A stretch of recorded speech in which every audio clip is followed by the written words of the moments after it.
Chemical kinetics का। Now today we will start the chemical kinetics.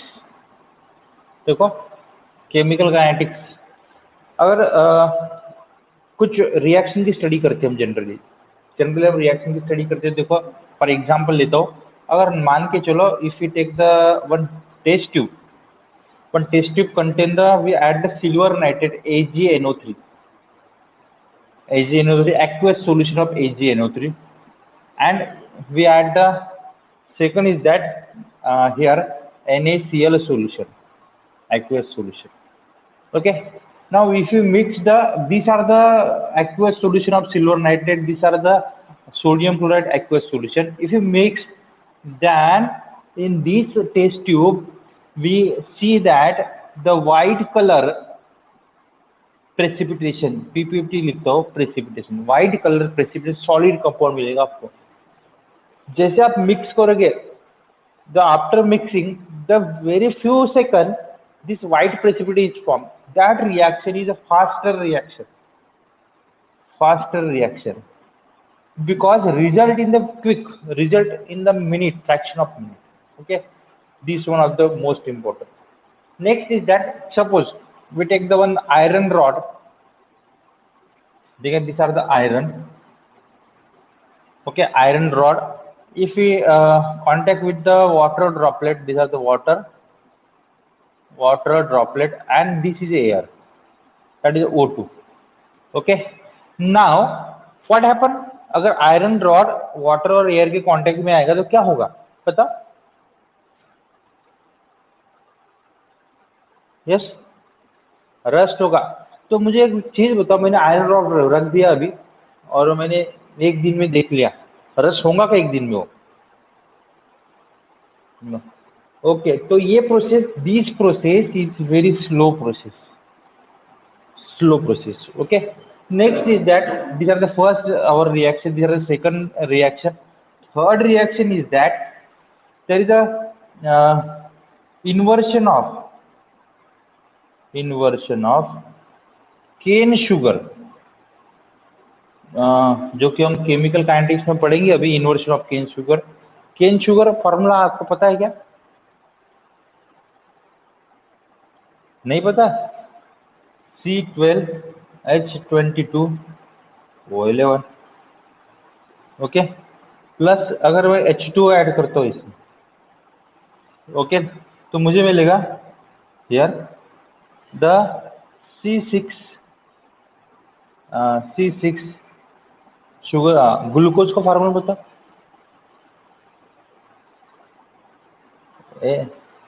C6H12O6 plus again C6H12O6. This is the glucose and second is fructose. ठीक है, this is cane sugar cane बोलो, cane sugar बोलो, sucrose बोलते इसे, sucrose. Okay, तो यहाँ पे ग्लूकोज मिला, दूसरा फ्रुक्टोज, मॉलिक्यूल फॉर्मूला सेम है। Glucose contain aldehyde as a functional group, इसमें अल्डिहाइड फंक्शनल ग्रुप रहेगा, फ्रुक्टोज में कीटोन फंक्शनल ग्रुप रहेगा। ओके, ये डिफरेंस है उसमें। तो this reaction is moderate reaction. अगर मैं यहाँ पे क्लास ऑफ रिएक्शन देखूंगा तो मैंने आपको 3 टाइप की रिएक्शन बताई है। एक तो फास्टर रिएक्शन बताई है, एक तो बहुत स्लो रिएक्शन बताई है, दूसरी मॉडरेट रिएक्शन बताई है। अगर मैं तीनों क्लास की स्टडी करता हूँ तो our chemical kinetics do not include faster reaction का हम स्टडी नहीं कर सकते, क्योंकि इतनी फास्ट होती है कि फ्रैक्शन ऑफ सेकंड में उसकी स्टडी करना बहुत डिफिकल्ट जाती है। ओके, स्लो रिएक्शन की स्टडी भी नहीं कर सकते, बहुत टाइम ले लेते वो लोग। ठीक है, तो we discuss in our chapter that is a moderate reaction. जब कभी रिएक्शन की बात करता हूँ मैं, अगर मैं थर्मोडायनामिक्स, अगर आपने 11th में थर्मोडायनामिक्स पढ़ा होगा, थर्मोडायनामिक्स क्या, अगर थर्मोडायनामिक्स की थोड़ी बात करूंगा मैं यहाँ पे, तो आपको इस टाइप यहाँ का दिखेगा, थोड़ा यहाँ पे लिख रहा हूँ तुम्हें, थर्मोडायनामिक्स। मुझे बताओ, अगर थर्मोडायनामिक्स की अगर बात करता हूँ, स्पॉन्टेनियस रिएक्शन की बात करूंगा in terms of Gibbs energy, तो बताओ कंडीशन क्या होती है अगर किसी रिएक्शन को मैं स्पॉन्टेनियस रिएक्शन अगर कहता हूँ? ठीक है। तो what is the condition for the spontaneous reaction in terms of Gibbs energy, क्या होता है? ग्रेटर देन नहीं, less than zero. Delta H नहीं, डेल्टा जी, जी की बात करूंगा, delta G. Delta G is one of the less than zero. Okay, और delta H की भी बात करोगे आप तो डेल्टा एच भी सेम कंडीशन में आएगा वो। ओके, तो this is a condition for the spontaneous reaction, but it is less than zero, sorry less than zero, minus में आएगा। Delta G less than zero मतलब डेल्टा जी मतलब minus होना चाहिए, ठीक है। अगर मैं यहाँ पे फेजिबिलिटी ऑफ रिएक्शन की बात कर रहा हूँ, स्पॉन्टेनिटी ऑफ रिएक्शन की बात कर रहा हूँ, मतलब थर्मोडायनामिक्स क्या आइडिया दे रहा है कि reaction that one of the carry on its own speed, carry on its own force, okay, but thermodynamics cannot give the information much time how much time required to complete a reaction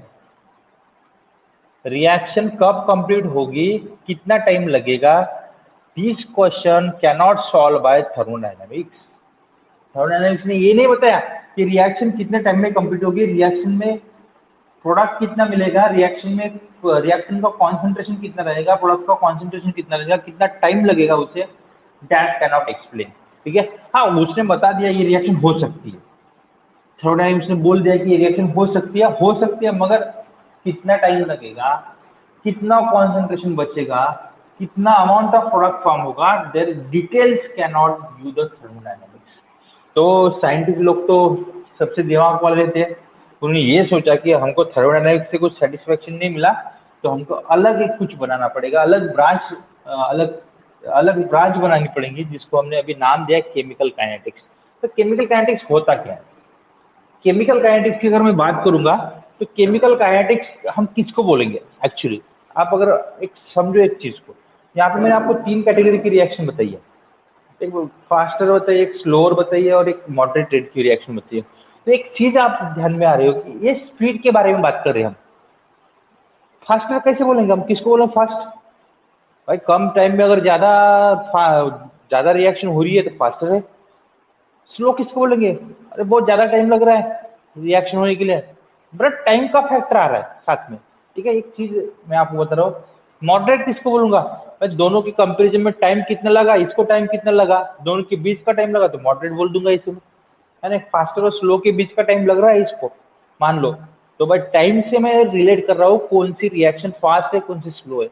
तो second thing, now here if you discuss, अगर मैं आपको chemical kinetics में क्या discuss कर रहा हूँ तो वो चीज फर्स्टली बताऊंगा, we discuss the speed of reaction, how much time required to complete the reaction. तो द ब्रांच ऑफ केमिस्ट्री, मैं थोड़ा इसको मिटा देता हूँ, ठीक है, आप इसका स्क्रीनशॉट ले लो एक बार इसका, ठीक है। ये क्वेश्चन हमारे सामने आया था थर्मोडायनामिक्स में, कितना टाइम लगेगा, ठीक है, उसका आंसर अभी केमिकल काइनेटिक्स देंगे। ओके, आई होप कि आपने स्क्रीनशॉट निकाला होगा, मैं इसको मिटा देता हूँ, अभी मिटा दूँ इसको, yes, okay. Now here we discuss the what is the chemical kinetics. Chemical kinetics ऐसे एक ब्रांच है केमिस्ट्री की, okay, it is a deals with study of rate of reaction. एक तो रेट ऑफ रिएक्शन की बात करेंगे, ठीक है, मतलब किस स्पीड से रिएक्शन जाएंगी, that is this rate of reaction nothing but the speed, velocity of reaction, okay. Second बात करेगा ये विच फैक्टर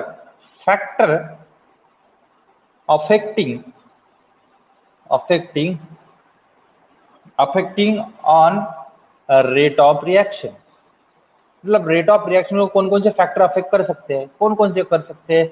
एक तो भाई कॉन्सेंट्रेशन होगा, किसका कॉन्सेंट्रेशन होगा, it may B concentration of reactor, it may B concentration of product, ठीक है। एक दूसरी चीज होगी कौन सी, टेम्परेचर की बात करेंगे। तीसरी चीज होगी प्रेशर की बात होगी यहाँ पे, और सबसे बढ़िया और इंपॉर्टेंट चीज होगी कैटलिस्ट की बात होगी। यहाँ पे कैटलिस्ट की बात होगी। तो ये फैक्टर जो थे हमारे, कॉन्सेंट्रेशन बोलो, टेम्परेचर बोलो, प्रेशर की बात होगी, कैटलिस्ट की बात होगी, that factor are affect on rate of reaction. और सबसे बढ़िया चीज बताऊंगा इसका, और सबसे बढ़िया काम है, it is study, it is deals with study of, तीसरी बात बोल रहा हूं मैं, स्टडी ऑफ मैकेनिज्म। मैकेनिज्म भी होगी यहाँ पे। अगर स्टडी ऑफ मैकेनिज्म क्यों होगी, क्योंकि which in the reaction, in the so many reaction follow the some mechanisms, ठीक है, all reaction generally follow the mechanism, mechanism contain the some step which are very fast step, some step contain the slow step as compared to the time के हिसाब से। तो अगर mechanism पता चलेगी तो हमको ये भी पता चलेगा किस रेट से रिएक्शन हो रही है। Okay, there are so many examples are the in our daily life. हमारे डेली लाइफ में बहुत सारे एग्जांपल्स। अगर मैं एग्जांपल की बात करूंगा, आपको पता है कि जैसे कि आप मोजा के बाजू में, आपको पता है कि फूड इंडस्ट्री है। कौन सी है फूड इंडस्ट्री? मोजा के आजू बाजू में बताओ, किसी एक इंडस्ट्री का नाम बता, फूड इंडस्ट्री। अभी अभी जस्ट हल्दीराम, और अपने पास में और एक इंडस्ट्री है गोपाल। ओके, तो आपको पता है कि ये फूड इंडस्ट्री करते क्या है? That calculate the how much time required to spoil the food. जो ऑयल, जो ऑयल से फूड बना होता है, जिस ऑयल में उसको फ्राई किया जाता है, वो ऑयल उस फूड को कितने टाइम तक प्रोटेक्ट करता है, और आफ्टर सम टाइम जब दैट फूड इज स्पॉइल, तो उसके लिए कितना टाइम लगेगा, एक्सपायरी डेट लिखी होती है। आप अगर देखोगे हर एक चीज़ के ऊपर, ठीक है, दैट ये केमिकल काइनेटिक्स है, ये उस उन फूड इंडस्ट्री को बताता है कि भाई इतना टाइम लग सकता है, इतने जो आप पैकेट बना रहे हो उसकी वैलिडिटी इतनी डेट हो सकती है। Depends upon the this depends upon the oxidation of the oily food. उसका ऑक्सीडेशन रेट कितना है, rate of oxidation of oily food के ऊपर डिपेंड करता है। That is most important thing ना, ये चीज केमिकल काइनेटिक्स बताता है।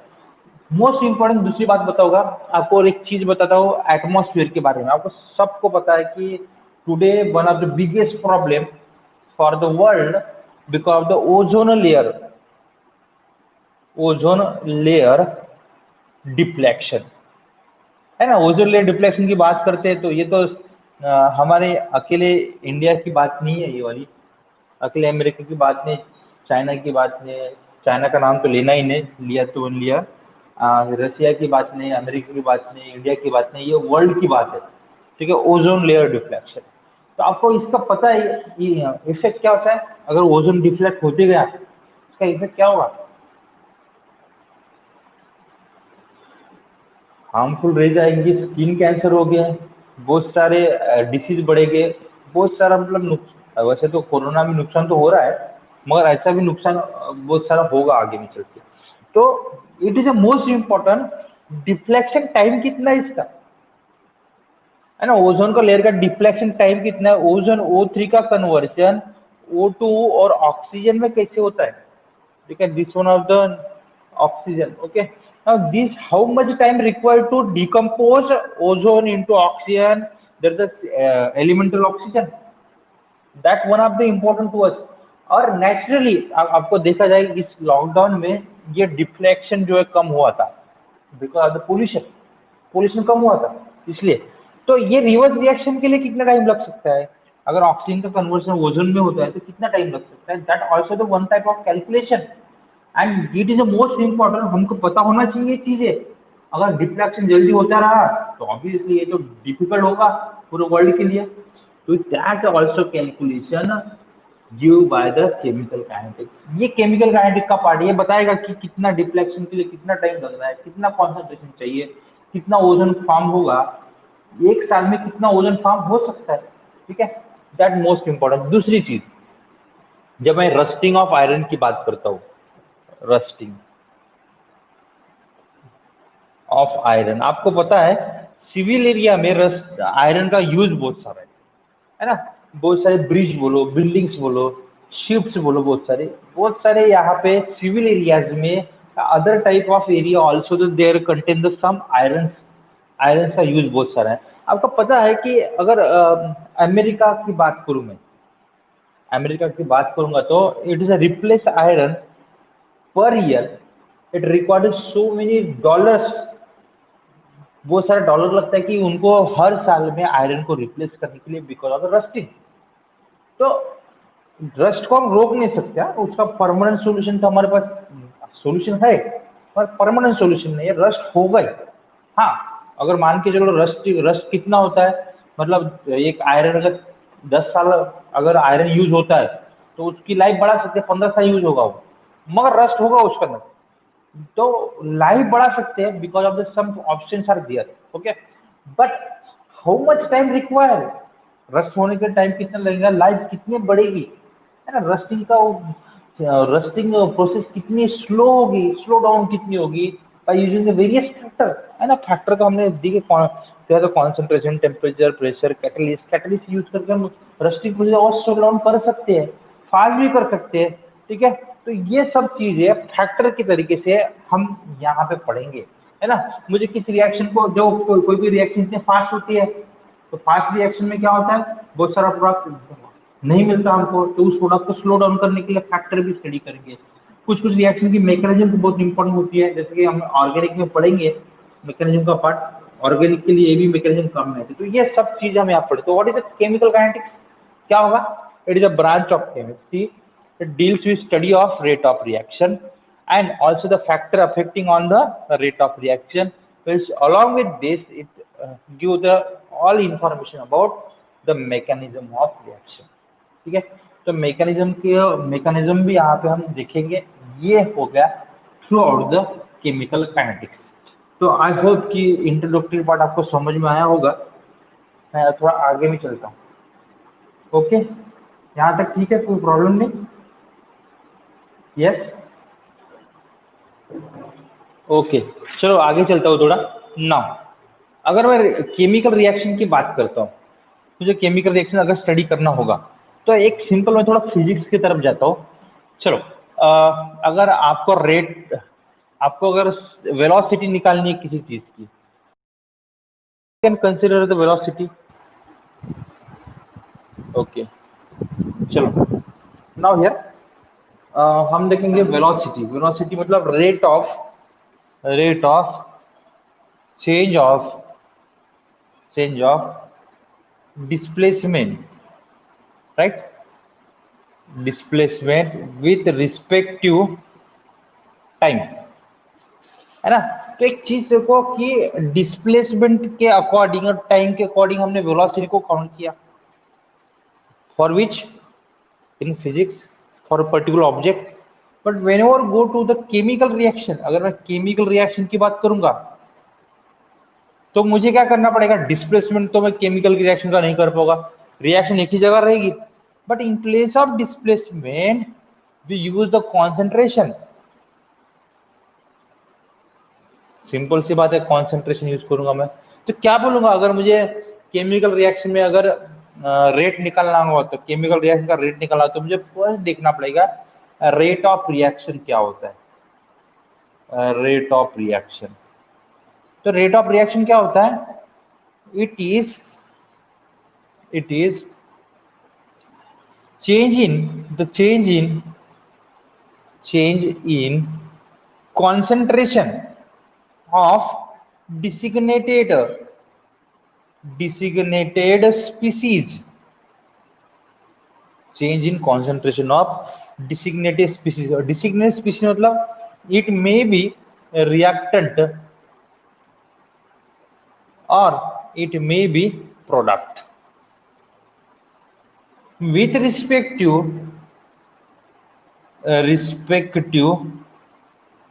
टाइम।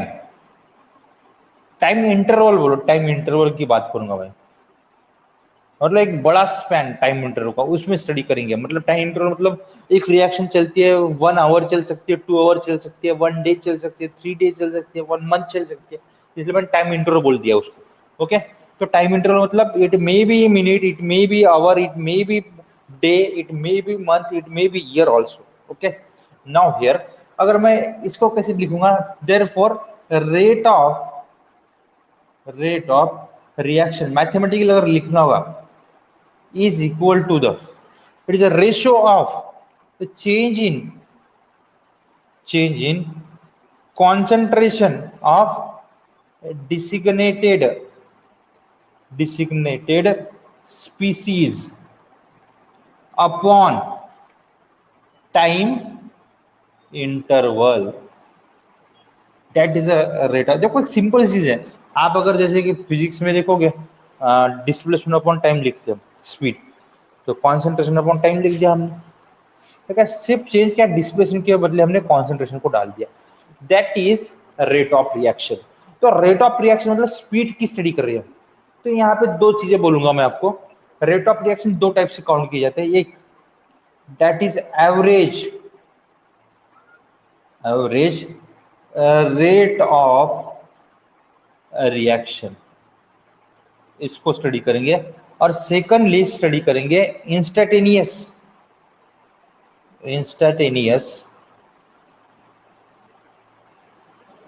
Rate of reaction.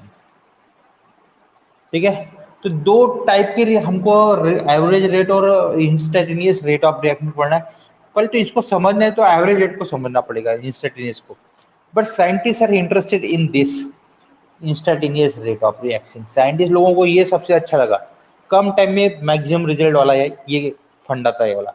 ये एवरेज रेट ऑफ रिएक्शन जिसको ज्यादा टाइम लगता था, कैलकुलेशन ज्यादा था, ज्यादा टाइम लगता था, साइंटिस्ट लोगों को रिजल्ट जल्दी चाहिए थे, तो इसको इसके बदले उन्होंने इसको प्रेफरेंस दिया। तो अगर मैं इंस्टेंटेनियस रेट पढ़ रहा हूँ तो मुझे एवरेज रेट पहले समझना इंपॉर्टेंट रहेगा। ओके, आई होप कि समझो रेट ऑफ रिएक्शन क्या चीज हो रही है, किस टाइम पे कि, हाँ यस, सिंपल चीज है भाई, कितने टाइम पे कितना कॉन्सेंट्रेशन बचा है वो काउंट करो, उसका रेशियो निकालो, that is rate of reaction. देखो अगर मैं फिजिक्स की तरह चलो, एक स्पीड मतलब क्या था, स्पीड मतलब हाँ डिस्प्लेसमेंट अपॉन टाइम था, है ना। कितना डिस्प्लेसमेंट हुआ किलोमीटर में लगाओ, मीटर में लगाओ, मान लो 20 किलोमीटर, कितने 10 मिनट में अगर मैंने कवर किया होगा, भाई इसका रेशियो, दोनों का रेशियो निकाल दो, स्पीड मिल जाएगी। वैसे क्या करेंगे, मेरी एक रिएक्शन चल रही है मान लो, ठीक है, रिएक्शन मतलब लाइक दिस, इसको हटा देता हूं मैं। मेरे पास एक रिएक्शन मान लो रिएक्टेंट टू प्रोडक्ट जा रही है, मान लो, ठीक है, मैंने क्या किया time T is equal to 0 second मान लो, तो मेरे पास प्रोडक्ट कुछ नहीं था उस टाइम पे, तो मैं बोलूंगा 100% कॉन्सेंट्रेशन इसका ज्यादा होगा, रिएक्टेंट का प्रोडक्ट कुछ नहीं, रिएक्शन ही नहीं हुई मेरी। तो टाइम अगर 10 मिनट हो गया तो कुछ ना कुछ प्रोडक्ट तो फॉर्म होगा, कुछ ना कुछ, तो तब का कॉन्सेंट्रेशन प्रोडक्ट का कंसिडर करो, रिएक्टर किसी एक का कॉन्सेंट्रेशन, डिसिग्नेटेड स्पीसीज बोला है, it may B reactor it may B product, आपको जो लगेगा वो कंसिडर करो। प्रोडक्ट का कॉन्सेंट्रेशन की वैल्यू निकालो, कितना टाइम हुआ 10 मिनट्स, वैल्यू को डिवाइड कर दो कॉन्सेंट्रेशन की, आपको रेट ऑफ रिएक्शन मिल जाए। तो रेट ऑफ रिएक्शन एक चीज है, सिंपल एक रेशियो है, जिससे हम कॉन्सेंट्रेशन कितना चेंज हुआ अपॉन टाइम, इस रेशियो को हमने बोला है रेट ऑफ रिएक्शन। उससे पता चलेगा कि रिएक्शन की स्पीड कितनी है, रिएक्शन कितनी स्पीड से आगे चल रही है, ये रेशियो बताएगा, that is a concentration upon time. Simple, displacement upon time था ना, हमने डिस्प्लेसमेंट को हटा के क्या कर दिया कॉन्सेंट्रेशन, स्पीड मतलब रेट ऑफ रिएक्शन था, समझो। Yes, okay better. तो मुझे एक बात बताओ भाई, टाइम कितना हुआ, क्योंकि मुझे लगता है कि सेंडे सर वेट कर रहे शायद।